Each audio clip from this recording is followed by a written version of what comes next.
सियासी मैदान की हर बड़ी खबर से आगाह रहने के लिए हमारे चैनल आजाद सियासत को सब्सक्राइब करें और बेल आइकन को प्रेस करें। जो सजाएं हुई हैं मिलिट्री कोर्ट से, उसके बाद जाहिर है कि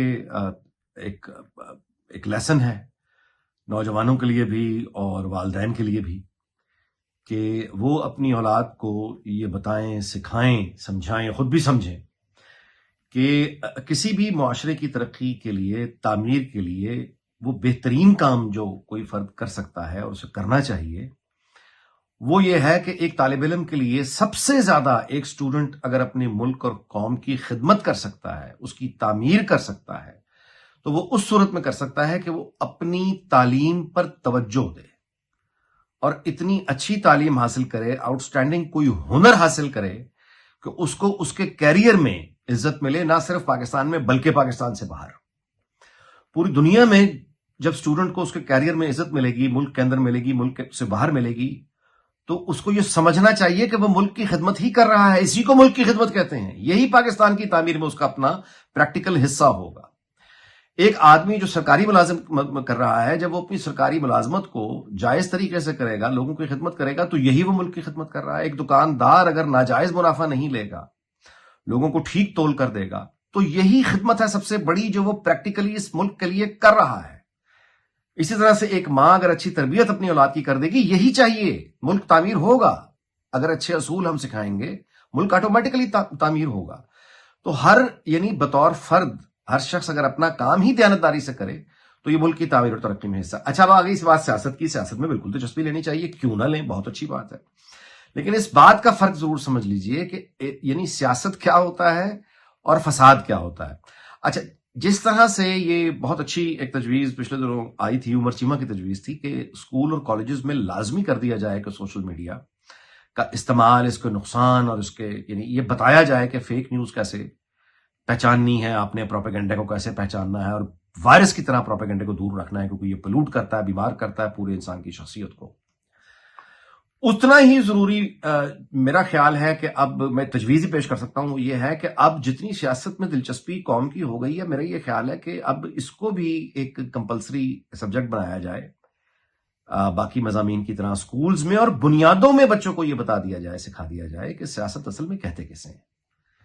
जमहूरियत क्या होती है, आइन क्या होता है, आइन की बालादस्ती किसे कहते हैं, इदारे आइन के तहत जो वजूद में आते हैं वो फंक्शन कैसे करते हैं, कैसे इदारों के अपने अपने दायरे होते हैं, कैसे उनको एक दूसरे के दरमियान इंटरफेरेंस से क्या क्या तबाही आती है, स्टेट फंक्शन कैसे करती है। तो ये basic understanding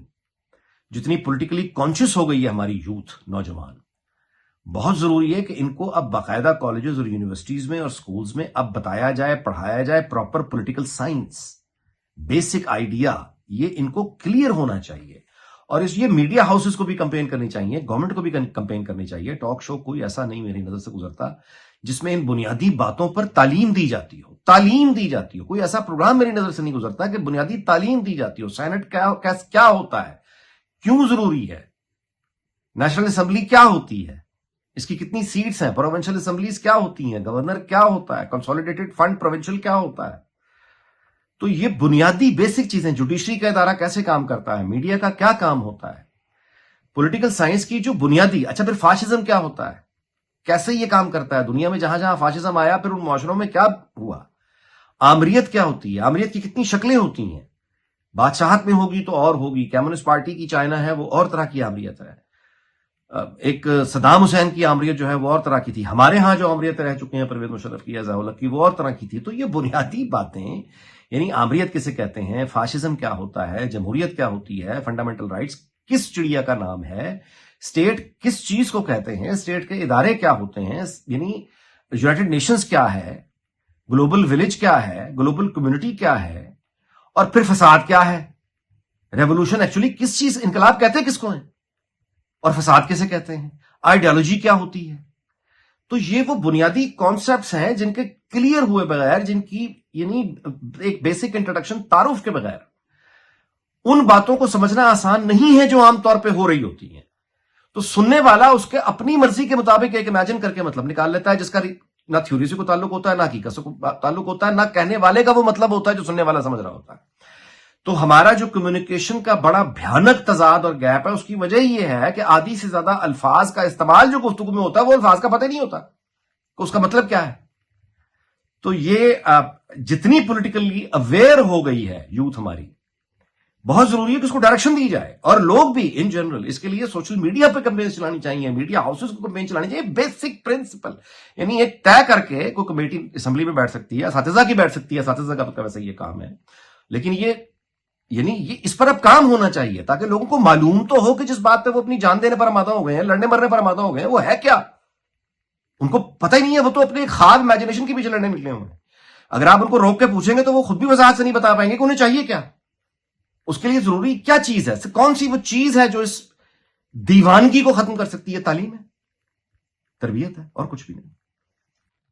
P T I اور حکومت کے مذاکرات کی خبر ایک بہت اچھی خبر ہے، یہ ایک امید افزا خبر ہے، اور اسی ماحول میں ملٹری کورٹس کی جانب سے سزاؤں کا سنایا جانا، یا پھر یہ کہ یہ ذکر آنا ماسٹر مائنڈ کا، یہ بھی اس کو بھی آپ مذاکرات ہی سمجھیے. اچھا، دوسری طرف سے بیرونی دباؤ یا سوشل میڈیا کے ذریعے دباؤ جو پی ٹی آئی ڈال رہی ہے،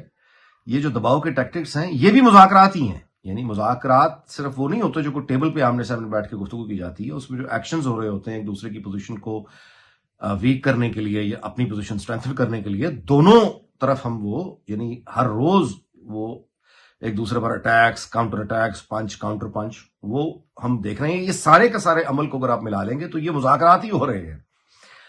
اب ظاہر ہے یہ وہ پوزیشن اور سچویشن ہے جہاں پہ جا کے آپ بیٹھتے ہیں اور انالائز کرتے ہیں ایک دوسرے کی اسٹرینتھ کو، ویکنیسز کو، اور اس پریکٹیکلٹی کو سامنے رکھتے ہوئے ایک دوسرے کی باتوں کو تسلیم کرتے ہیں، منواتے ہیں. تو یہ تو ہو گئی ایک بات.